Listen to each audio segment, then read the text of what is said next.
बहुत लोग रावण को बहुत बड़ा पंडित,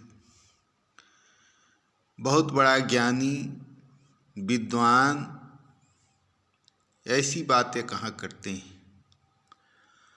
और ब्राह्मण लोग गर्व करते हैं कि वह ब्राह्मण था और तीनों लोकों का विजयी था। बहुत लोग ये कहते हैं कि रावण बहुत चरित्रवान था। अगर उसको माँ जानकी के प्रति किसी प्रकार की गलत भावना रहती तो अपने महल में रखता, न कि अशोक वाटिका में रखता। आइए वाल्मीकि रामायण में जो प्रसंग आया है महाराजा रावण के बारे में, उसी को देखते हैं। याद रखने योग्य बात है कि वाल्मीकि रामायण में 24,000 श्लोक हैं, जबकि तुलसीदास जी ने मात्र 5500 श्लोक में रामचरितमानस की रचना की है। वाल्मीकि भगवान ने रामायण की रचना की है। वाल्मीकि रामायण के युद्ध कांड में 13वें सर्ग में यह बात आई है। महापार्श्व हैं रावण के सलाहकार, तो रावण के सलाहकार तो रावण जैसा ही तो होंगे, जैसा वो है वैसा ही तो वे भी बुद्धि देंगे। तो वे सलाह दे रहे हैं, कह रहे हैं, जह खल्वपि वनम प्राप्य मृग ब्याल निसेवितम न पिबेन मधु संप्राप्य स नरो बालिशो भवेत्। कहते हैं जो हिंसक पशुओं और सर्पों से भरे हुए दुर्गम वन में जाकर के वहाँ पीने योग्य मधु का पान नहीं करता, वह पुरुष मूर्ख ही है। वे समझा रहे हैं, सत्यसूदन महाराज, आप तो स्वयं ही ईश्वर हैं, आपका ईश्वर कौन है? आप शत्रुओं के सिर पर पैर रखकर विदेह कुमारी सीता के साथ रमन कीजिए।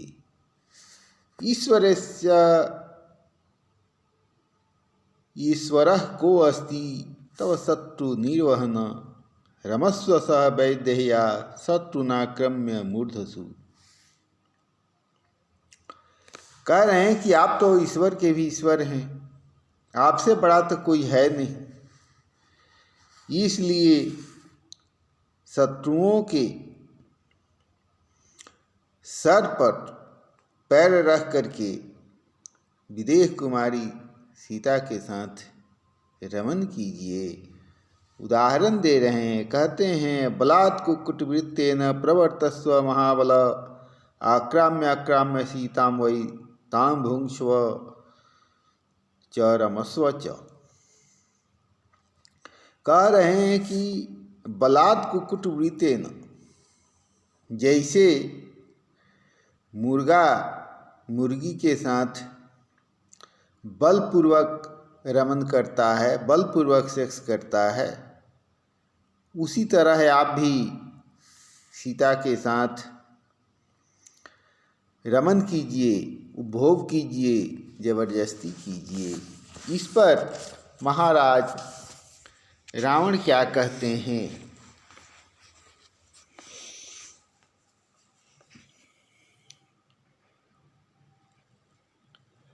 जब आपका मनोरथ सफल हो जाएगा तब फिर आप पर कौन सा भय आएगा? यदि वर्तमान एवं भविष्य काल में कोई भय आया भी तो उस समस्त भय का यथोचित प्रतिकार किया जाएगा। हम लोगों के साथ यदि महाबली कुंभकर्ण और इंद्रजीत खड़े हो जाएं तो ये दोनों ब्रजधारी इंद्र को भी आगे बढ़ने से रोक सकते हैं।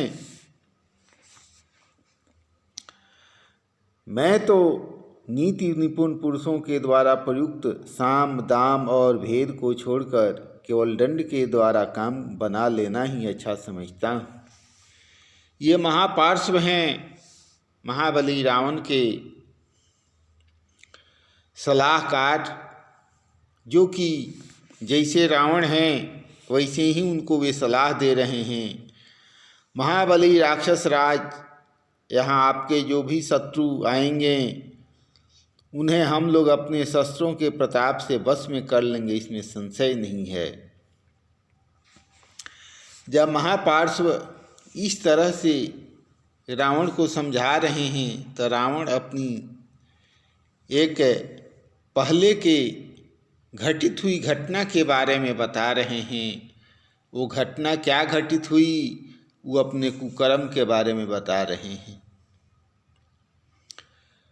क्या कह रहे हैं? महापार्श्व निबोध त्वं रहस्यं किंचिदात्मनः चीरवीतं तदाख्यास्ये यद्वासं चीरवीतं तदाख्यास्ये यद्वाप्तं पुरा मया। हे महापार्श्व, बहुत दिन हुए पूर्व काल में गुप्त घटना घटित हुई। मुझे शाप प्राप्त हुआ था। मैंने जीवन के उस गुप्त रहस्य को आज मैं बता रहा हूँ। रावण समझा रहे हैं कि तुम हमको क्या समझाओगे, मैं तो पहले ही इसके साथ बलात्कार किया रहता, लेकिन पहले मेरे साथ जो घटना घटी है जिसको आज तक मैंने किसी को नहीं बताया, उस घटना को मैं आपको बता रहा हूँ, आप समझिए। पितामहस्य भवनं गच्छन्तीं पुञ्जिकस्थलां चञ्चूर्यमानामद्राक्षम् आकाशे अग्निशिखामिव।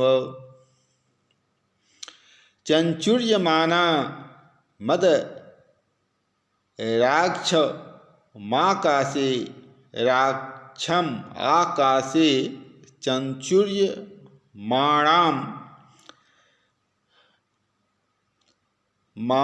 चञ्चूर्यमाना मद राक्षम आकाशे अग्निशिखामिव। कह रहे हैं कि पुंजस्थलिका पितामह ब्रह्मा जी के घर जा रही थी। कैसे जा रही थी? तो भय से लुकते छिपते हुए जा रही थी। चंचुर्यमानम मत राक्षम आकाशे अग्नि शिखामि वह। कहना कि अग्नि के शिखा की तरह अपने को छिपाए हुए वो जा रही थी। अग्नि की क्या विशेषता है? आज तक गैस आ गया। पहले जब लकड़ी पर भोजन बनता था तो आग नहीं दिखाई देता था, केवल धुआं दिखाई देता था। उसी तरह जैसे आग अपने को धुएं से छिपाए हुए रहता है, उसी तरह वह पुंजस्थलिका जो ब्रह्मा जी के यहाँ अप्सरा थी, वो आकाश में मुझसे छिपे हुए जा रही थी। तब मैंने क्या किया? सप्रसह्या मया भुक्ता कृता विवस्वना ततः स्वयं भुवन प्राप्ता लोलिता नलिनी यथा। कह रहे हैं कि मैंने बलपूर्वक उसके साथ उसके वस्त्र उतार दिए, हठात उसका उपभोग किया। इसके बाद वह ब्रह्मा जी के भवन में गई। उसकी दशा हाथी द्वारा मसल कर फेंकी गई हुई कमलिनी के समान हो रही थी। राक्षस राज रावण बता रहे हैं कि मैंने उसको नंगे कर दिया, उसके साथ बलपूर्वक बलात्कार किया और इस तरह से लुंज पुंज शरीर वाली वह पुंजस्थलिका ब्रह्मा जी के भवन में गई तच्च तस्य तथा मन्ये ज्ञातमासीन महात्मना अथ संकुपितो वेधा मामिदं वाक्यम अब्रवीत। मैं समझता हूँ कि मेरे द्वारा उसकी जो दुर्दशा की गई थी वह पितामह ब्रह्मा जी को ज्ञात हो गई। इससे वे अत्यंत कुपित हो उठे और मुझसे इस प्रकार बोले, अद्य प्रभृति जामन्यां बला नारीं गमिष्यसि तदा ते सतता मूर्धा फलिष्यति न संशयः। आज से यदि तू किसी दूसरी नारी के साथ बलपूर्वक समागम करेगा तो तेरे मस्तक के 100 टुकड़े हो जाएंगे, इसमें